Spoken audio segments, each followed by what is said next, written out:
But I know you've been waiting and waiting and waiting and waiting for this announcement, right? Well, the wait is over. This artist that I'm about to announce for Oracabessa Caribbean Music Festival on Sunday, September 1st, he goes by the name of Edwin Yearwood, out of the big band Crossfire. We gotta say good morning to the General himself. Edwin, good morning, sir. Well, good morning. But I mean, by the time the last 5 minutes, if people didn't know it was me, dog, you know what? Well, the amount of music that you just dropped down. Well, your catalog is so huge. You understand? You got so much tunes that you can't play one tune, you can't play two tune, you can't play three tune. I think you got so many hits. You got as much hits as Bob Marley, Dennis Brown. You understand? Wow. Gregory Isaac. And I gotta put you up there with those guys. Beres Hammond. You understand? Wow. I'm talking. Wow. I'm not just talking for just talking. You understand? Because you have hits. Hits atop of hits, atop of hits, atop of hits. Welcome to Carib Star Radio, Edwin Yearwood. I appreciate that, and it's good to be here. It's good to be on air. I really appreciate the comments, and yeah, man. Well, hello to New York, hello to Brooklyn, hello to Queens, hello to everybody. One love. Well, I know people cannot wait to see you on Sunday, September 1st, because from I've been announcing an artist, everybody say, is it a reggae artist? It is a soca artist? Is it Marshall? Is it? I'm saying it's a big soca. All I said, it was a big artist. All right. I didn't say if it was reggae. I didn't say if it was soca, hip hop, R&B, Afrobeat, nothing. I said big artist. Everybody want to know who it is. And when I played the first tune, people was like, good choice, good choice, good choice. Well, I really appreciate it, and I'm going to be there to just have a fantastic time and to make sure that people have a fantastic time. We're gonna just pump it up, we're gonna sweat, and we're going to slap past there all day long. I mean the dance, huh? I mean the dance. Well, we're gonna just enjoy ourselves. Well, of course. Now, you'll be on the show with people like fellow soca artists like Patrice Roberts, right? You and Patrice Roberts is doing your soca thing. But now you got people like Jada Kingdom. She talked about, she put it up on the wrong guy, right? DJ Roy called her Mama Heavy because she got a big bottom. You understand? Her bottom and Alison Hines' bottom is kind of like fighting for number one. Yeah, they're fighting, right? No, I don't mind sitting between the two of them to judge it myself. Well, you're the general. You're the 5-star general, so we have to give you that opportunity to do that, you know, because you're the general. We can't give a private like me that opportunity because it's not fair. It's not fair. Hook me up, brother. I'll be the judge and jury. Hook me up, brother. You see what I'm saying? But I'm gonna do better. I'm gonna pump you up. I'm gonna pump you up. But also now, I know you've been around for a while and you've been penning hits after hits after hits after hits, not for only yourself but for other artists. Now, some of these artists that you have written for is like who? Can you name a few of them artists that you have written tunes for that was big monster hits? I've written songs for Tony Prescott Atlantic. That was All Aboard. I've written songs for people that you might not know, like that some people might not know but still know, as in Kasab, Zukla Mini Komunu. I've written songs for them.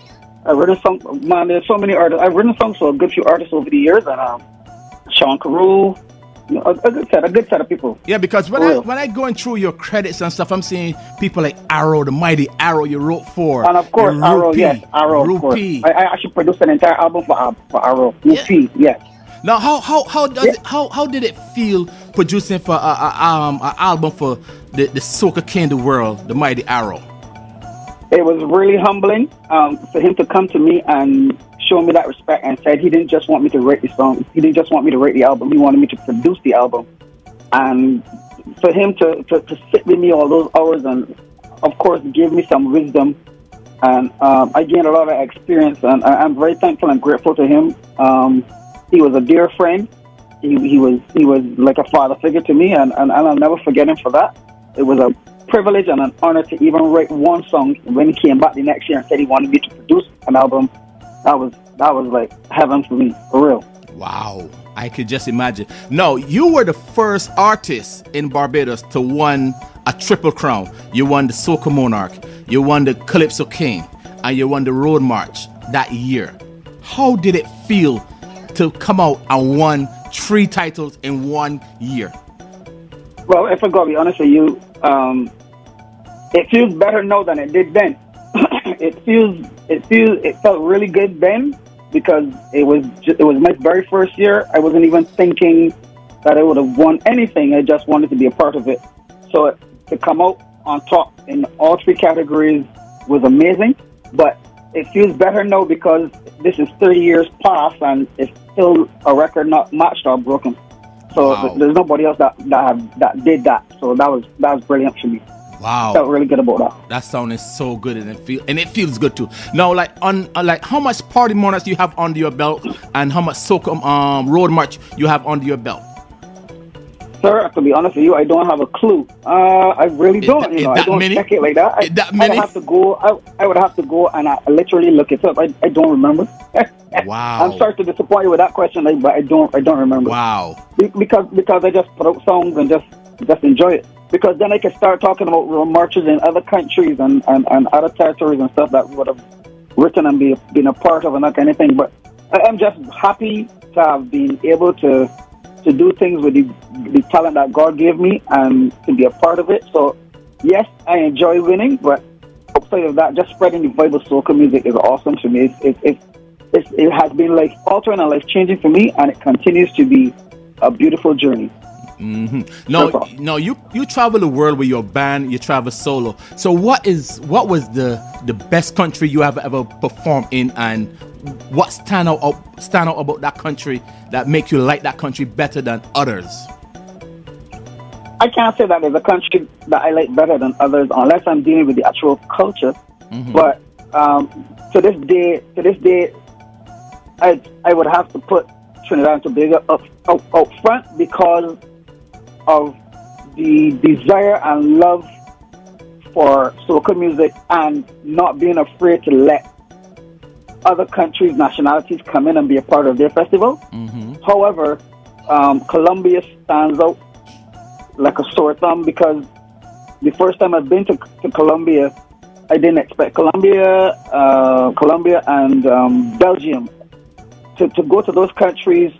I didn't expect, unless it was West Indian people, I didn't expect them to be really as warm as those people were. To go into a Coliseum with literally thousands and thousands of people surrounding you because you're performing in the middle of the Coliseum, almost like a baseball stadium, but you're dead center on that stage, and the people were quiet when you started, and you were like, "What the hell?" They don't like Crossfire, and when you got off the stage to hear them shouting more, it was an amazing feeling, and it has been that kind of a ride and that kind of a journey ever since then. Same thing with Belgium. To get on stage and to see people who you know for a fact were not West Indian or had any relation to West Indian music or anything like that, having placards saying "We love you, we love Crossfire, we love Edwin," was amazing. It felt really good, and it felt like we had done something that, we have touched people's lives around the world and not just in Barbados or the Caribbean. So those two are very outstanding to me. But if I had to pull one off the hat, that the energy and the vibe, not just of the carnival, but of the people, the vibrancy of the people, it would be Trinidad today. Wow. Well, they say Trinidad is the motherland of soca, but it also a hard country too, because they got 2 days of carnival, Monday and Tuesday. And when you go on the road for those 2 days, if you can survive those 2 days.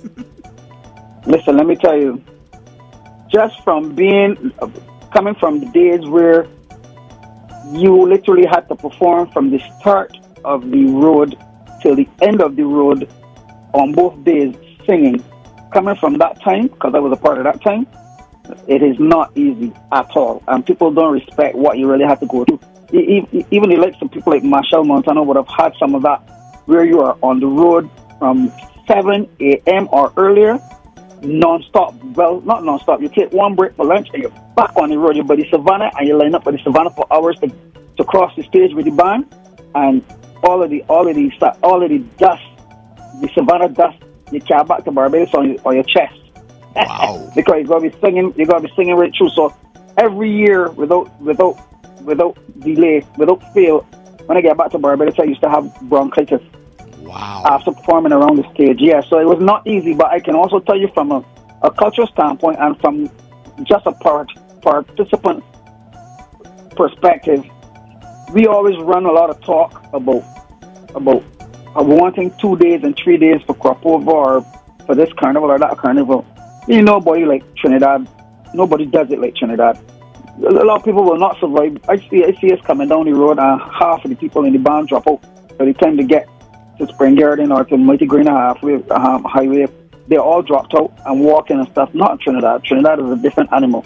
So as I said, you have to respect the vibe. You have to respect the culture. And I've always respected the fact that they were very welcoming, not only of myself, but of many soca artists from around the Caribbean. They have welcomed with open arms and embraced us all.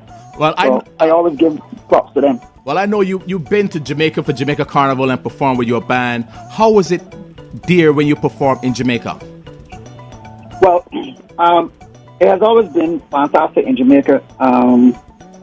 We went in the early days of Carnival when actually I think there was no starting up the Carnival.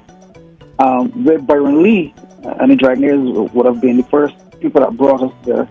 And it was still a scenario where a lot of Jamaicans were not into soca music, and they were more or less bashing soca music and seeing it as devil music and that kind of thing, And it was a little intimidating when you were approaching the stage, but then when you got on the stage and saw the response, it was incredible. It was incredible to see so many Jamaicans who are so hardcore with particular lyrical content, just enjoying soca music and vibing and having a fantastic time, and that has remained so up until this day. So it was always a pleasure to be a part of that.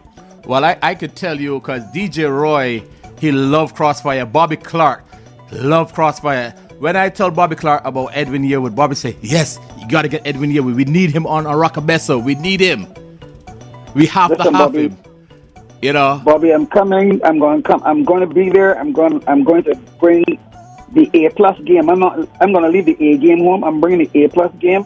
We're going to have a fantastic time. The people will have a fantastic time. It is deserving of New York City to have a representation of soca music that is like none other, and I'm honored and happy to be a part of that. And the best part about it, the next day is a holiday. You understand? Yeah, exactly. So you need to enjoy yourself for that day into the next day. Just have a blast. Come up, have a blast. It's going to be fantastic. There's all types of high caliber artists, or all types of fantastically talented artists are just going to be bringing their contributions and bringing their A game for you to enjoy and have a fantastic time in the park. So looking forward to being a part of that, and I actually can't wait. I wish it was tomorrow. Well, I wish it was tomorrow too, but we gotta wait a little more longer because we still got some more artists to add. So Yeah, well, we can work our way up to that. That's fine. We can work our way up to that. I'm glad to have been one of the early artists chosen to be on it, and I'll give of my best, and can't wait to just be there and be a part of it. And Patrice Robert, you did a tune with her a couple of years back. She's also on it, and you just did a show with her in Canada a couple of weeks ago also. How was that show? Yeah, the show was amazing. The show was rocking as usual. Soca music is something else, and one must give props to whom I consider the owner of the sweetest female soca vocals ever, sweetest phrasing of soca music ever. I always tell people, if there was one vocalist that I could sit down with my girlfriend and kiss up and all kind of things too, would be Patrice Roberts' voice. It's such a sweet voice, and it's just nice, a really nice voice. She was very well blessed. She's very, very talented, and she is an awesome singer. So I'm a huge fan. So it was great to be a part of that. lineup in Canada, and I'm sure just coming to New York City will not be a normal thing for her. It will be trouble. She will come with her A game as well. Definitely. So Edwin, we want to thank you so much because I know you got rehearsal for some shows and stuff coming up later on. So we want to thank you so much for calling us and blessing us on this beautiful Saturday morning as we introduce you to the Oracabessa family, Carib Star Radio family. We cannot wait for Oracabessa Caribbean Music Festival on Sunday, September 1st to see you alongside Patrice Roberts, Valiant, Jada Kingdom, Louis Culture, Terry Lennon, and so much more to be added. Again, Edwin Yearwood, we want to thank you so much, all right?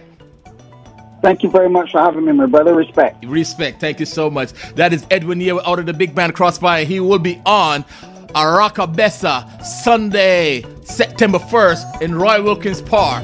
Get your tickets right now. Get those tickets right now.